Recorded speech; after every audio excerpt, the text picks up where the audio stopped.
ವೇದಿಕೆ ಪರವಾಗಿ ಸ್ವಾಗತ ಬಯಸ್ತಾ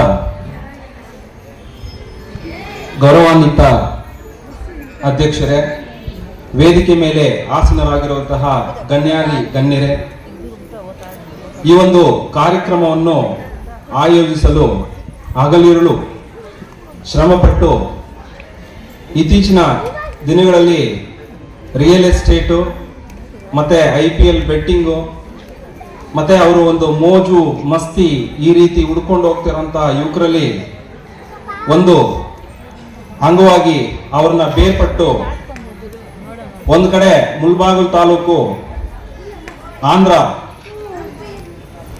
ಅವರು ನುಗ್ತಾ ಇದ್ರೆ ಈ ಕಡೆ KGF ತಾಲೂಕು ತಮಿಳುನಾಡಿನವರು ಒಂದು ನುಗ್ತಾ ಇದ್ದಾಗ ಇದನ್ನೆಲ್ಲ ಕಾಪಾಡಬೇಕು, ಇಲ್ಲಿ ಈ ಒಂದು ಭಾಷೆಯ ಅಭಿವೃದ್ಧಿ ಪಡಿಸಬೇಕು, ಈ ಭಾಷೆಗೆ ಒಂದು ರಕ್ಷಣೆಯಾಗಿ ಒಂದು ಸಂಘಟನೆ ಇರಬೇಕು ಅಂತ ಹೇಳಿ ಒಂದು ಸಂಘಟನೆ ಕಟ್ಟಿರುವಂತಹ ಎಲ್ಲ ಸಂಗಡಿಗರಿಗೂ ಮತ್ತು ಈ ಒಂದು ಕಾರ್ಯಕ್ರಮವನ್ನು ಕರ್ನಾಟಕದಾದ್ಯಂತ ಕೊಂಡೊಯ್ಯಲು ಹೊಂದಿರುವಂತಹ ಏನಿಲ್ಲಿ ಎಲೆಕ್ಟ್ರಾನಿಕ್ ಮೀಡಿಯಾ ಇದೆ ಮತ್ತು ಪತ್ರಕರ್ತರು ಇದ್ದಾರೆ, ಅವ್ರಿಗೆಲ್ರಿಗೂ ಕೂಡ ನನ್ನ ಒಂದು ಸ್ವಾಗತನ ಹೇಳ್ತಾ, ಇಂದು ಆಯೋಜಿಸಿರುವಂತಹ ಈ ಒಂದು ಕನ್ನಡ ರಕ್ಷಣಾ ವೇದಿಕೆ, ದಿಟ್ಟ ಕನ್ನಡಿಗರ ವೇದಿಕೆಯಲ್ಲಿ ನನ್ನನ್ನು ಆಹ್ವಾನಿಸಿ ನಿಮ್ಮೆಲ್ಲರ ಮುಂದೆ ಮಾತಾಡಲಿಕ್ಕೆ ಅವಕಾಶ ಕೊಟ್ಟಿರುವಂಥದ್ದೇ ನನ್ನ ಒಂದು ಪುಣ್ಯ ಅಂತ ಬಯಸ್ತೀನಿ.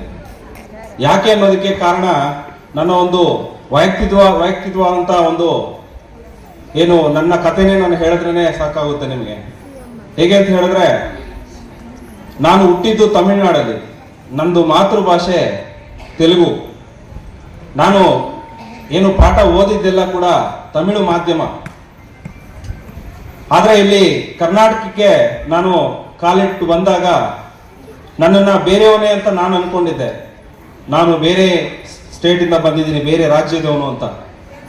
ಈ ಕನ್ನಡ ಮಣ್ಣಲ್ಲಿ ಕಾಲಿಟ್ಟಾದ್ಮೇಲೆ, ಕನ್ನಡಿಗರ ಜೊತೆ ನಾನು ಬೆರೆತಾದ್ಮೇಲೆ, ಅವರ ಪ್ರೀತಿ ವಿಶ್ವಾಸ ನೋಡಿದ್ದಾದ್ಮೇಲೆ ನಾನು ಬೇರೆಯವನಲ್ಲ ಇಲ್ಲಿಯವನು ಅಂತ ಹೇಳುವಂತ ಒಂದು ಮನೋಭಾವ ನನ್ನಲ್ಲಿ ಹುಟ್ಟುವಂಗ ಮಾಡಿದ್ದು ಈ ಒಂದು ಕರ್ನಾಟಕ, ಈ ಒಂದು ಕನ್ನಡದ ಜನ.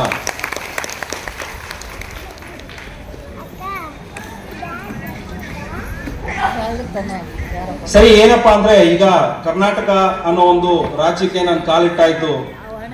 ಈ ಒಂದು ಕನ್ನಡಿಗರ ಜೊತೆ ನಾನು ಬೆರೆತು ಕನ್ನಡಿಗರ ಜೊತೆ ಬೆಳಿಬೇಕಾದ್ರೆ ಏನ್ ಮಾಡ್ಬೇಕು ಅಂತ ಯೋಚನೆ ಮಾಡಿದಾಗ, ಕನ್ನಡನೇ ಬರ್ದೇ ಇರೋಂತ ನಾನು ಕನ್ನಡ ಕಲಿಬೇಕು ಅನ್ನೋ ಒಂದು ಆಸಕ್ತಿಯಿಂದ ಕನ್ನಡ ಕಲಿಬೇಕು ಅನ್ನೋ ಒಂದು ಫಸ್ಟ್ ಮನಸ್ಸನ್ನ ನಾನು ದೃಢ ಮಾಡ್ಕೊಂಡೆ. ಮೊದಲನೇದಾಗಿ ನನ್ನ ಮನಸ್ಸನ್ನ ದೃಢ ಮಾಡ್ಕೊಂಡ್ರೆ ಹೇಗಾದ್ರೂ ಮಾಡಿ ನಾನು ಕನ್ನಡ ಕಲಿಬೇಕು ಅನ್ನೋ ಒಂದು ಮನಸ್ಥಿತಿ ನನ್ನಲ್ಲಿ ಶುರುವಾಯಿತು. ಅದು ಆರಂಭಿಕ ಹಂತದಲ್ಲಿ ಅಷ್ಟೊಂದು ಸುಲಭವಾಗಂತೂ ಇರಲಿಲ್ಲ. ಸುಮಾರು ತಪ್ಪುಗಳು ಮಾಡಿದೆ. ಅದನ್ನ ನನ್ನ ಸ್ನೇಹಿತರು, ನನ್ನ ಒಡನಾಡಿಗಳು ಎಲ್ಲರೂ ಕೂಡ ತಿದ್ದುವಂತ ಪ್ರಯತ್ನ ಪಟ್ಟರು, ಕನ್ನಡನ ಕಲಿಸ್ಕೊಟ್ರು. ನಾನು ಅಷ್ಟೇ ಆಸಕ್ತಿಯಿಂದ ಕನ್ನಡನ ಕಲಿತೆ. ಏನಕ್ಕೆ ಅಂತ ಹೇಳಿದ್ರೆ, ನನ್ನನ್ನ ಅಷ್ಟು ಸ್ವಾಗತದಿಂದ ಸ್ವೀಕರಿಸಿದಂತಹ ಜನಗಳ ಜೊತೆ ಅವರ ಒಂದು ನುಡಿ, ಅವರ ಒಂದು ಸಂಸ್ಕೃತಿ, ಅವರ ಒಂದು ಭಾವನೆಗಳನ್ನ ಚೆನ್ನಾಗಿ ಅರ್ಥ ಮಾಡ್ಕೊಬೇಕು, ಅವ್ರ ಜೊತೆಲಿ ಬೆಳಿಬೇಕು ಅನ್ನೋ ಒಂದು ಉದ್ದೇಶ ಇಟ್ಟೇನೆ ಕನ್ನಡನ ಓದೋದು ಮತ್ತೆ ಬರೆಯೋದ್ರ ಸಮೇತವಾಗಿ ನಾನು ಕಲಿತೆ. ನಾನು ಈ ಒಂದು ಕರ್ನಾಟಕನ ಯಾವ ರೀತಿ ನೋಡ್ತಾ ಇದ್ದೀನಿ ಅಂತ ಹೇಳಿದ್ರೆ, ಬರೀ ಈ ನವೆಂಬರ್ ಮಾಸಿಕವಾಗಿ ನಾವು ಆಚರಿಸುವಂತಹ ಕನ್ನಡಿಗರೆಲ್ಲ ಯಾರೆಲ್ಲ ಇದ್ದಾರೆ ಅವರೆಲ್ಲ ನನ್ನನ್ನು ನೋಡಿ ಅವರ ಮನಸ್ಸು ಬದಲಾವಣೆ, ಪರಿವರ್ತನೆ ಬರಬೇಕು ಅಂತ ನಾನು ಬಯಸ್ತೀನಿ. ಯಾಕೆಂತ ಹೇಳಿದ್ರೆ, ಹೊರ ರಾಜ್ಯದಿಂದ ಬಂದು ಹೊರ ಭಾಷೆ ಅಂದ್ರೆ ಅನ್ಯ ಭಾಷೆ ಮಾತಾಡೋಂಥ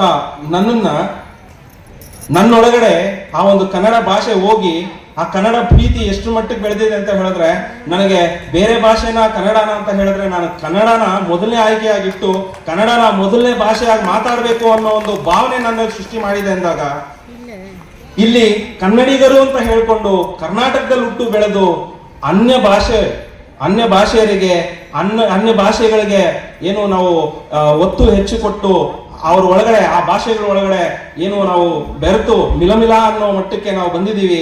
ನಿಮ್ಮ ಒಂದು ಎಲ್ಲರ ಒಳಗಡೆ ಕೂಡ ಕನ್ನಡ ನುಗ್ಗಿ ನಿಮ್ಮ ಒಂದು ಏನು ಆ ಭಾವನೆಗಳಲ್ಲಿ ಬದಲಾವಣೆ ಬರಲಿ ಅನ್ನೋ ಒಂದು ಮಾತನ್ನ ನಾನು ಇವತ್ತು ಹೇಳಲಿಕ್ಕೆ ಬಯಸ್ತೇನೆ. ಕನ್ನಡಿಗರೇ, ನಾವೆಲ್ಲರೂ ಕೂಡ ಏನು ಇವತ್ತು ಶಾಲು ಧರಿಸಿ ಕನ್ನಡ ಪರವಾಗಿ ಹೋರಾಡ್ತಾ ಇದ್ದೀವಿ.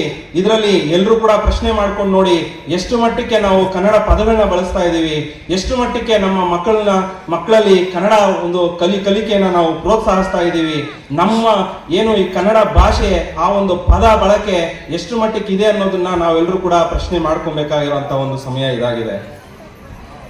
ಬರೀ ಈ ಒಂದು ಆಚರಣೆ, ಈ ಒಂದು ವೇದಿಕೆಗಳು, ಕನ್ನಡ ಈ ಕಾರ್ಯಕ್ರಮಗಳು ಬರೀ ಒಂದು ಕಾರ್ಯಕ್ರಮವಾಗಿ ಉಳಿಯೋದಲ್ಲದೆ ಈ ಒಂದು ವೇದಿಕೆ ಮೇಲೆ ಇರುವಂತಹ ಎಲ್ಲ ಗಣ್ಯರು ಕೂಡ ಈ ಒಂದು ಗಡಿ ಭಾಗದಲ್ಲಿರುವಂತಹ ಕೋಲಾರ ಜಿಲ್ಲೆಯ ಎಲ್ಲಾ ತಾಲೂಕುಗಳಲ್ಲಿ ಕೂಡ ಕನ್ನಡ ಅಭಿವೃದ್ಧಿಗಾಗಿ ಕನ್ನಡನ ಉಳಿಸ್ಕೊಳ್ಳಿಕ್ಕೆ ಹೊರ ರಾಜ್ಯಗಳು ನಮ್ಮನ್ನೇನು ನುಂಗೋಕ್ ಬರ್ತಾ ಇದಾವೆ, ಇವರಿಂದ ನಮ್ಮ ರಾಜ್ಯನ, ನಮ್ಮ ಒಂದು ಕನ್ನಡ, ನಮ್ಮ ಭಾಷೆನ, ನಮ್ಮ ಭಾವನೆಗಳನ್ನ ಉಳಿಸ್ಕೊಳ್ಳೋದಕ್ಕೆ ಏನಾದ್ರೂ ಪ್ರಯತ್ನ ಪಡಬೇಕು ಅಂತ ಹೇಳ್ತಾ ಇವತ್ತು ಈ ಒಂದು ಕಾರ್ಯಕ್ರಮದಲ್ಲಿ ಹೊರ ರಾಜ್ಯದವನು ಅಂತ ಹೇಳಿ ನನ್ನನ್ನ ನೋಡದೆ ಈ ಒಂದು ಚಿನ್ನದಂತ ಮನಸ್ಸಿಂದ ನಿಮ್ಮ ಎಲ್ಲರ ಜೊತೆ ನನ್ನ ಸೇರಿಸ್ಕೊಂಡು ಈ ವೇದಿಕೆಯಲ್ಲಿ ನನ್ನ ಮಾತಾಡೋದಕ್ಕೆ ಅವಕಾಶ ಮಾಡಿಕೊಟ್ಟಂತಹ ಎಲ್ಲ ವಿಶಾಲ ಹೃದಯದ ಕನ್ನಡಿಗರಿಗೆ ನನ್ನ ಒಂದು ಅಭಿನಂದನೆಗಳು ಹೇಳ್ತಾ, ಧನ್ಯವಾದಗಳು ಹೇಳ್ತಾ, ಈ ಒಂದು ಅವಕಾಶಕ್ಕೆ ಧನ್ಯವಾದಗಳು ಹೇಳಿ ನನ್ನ ಭಾಷಣ ಮುಗಿಸ್ತಾ ಇದ್ದೇನೆ. ನಮಸ್ಕಾರ.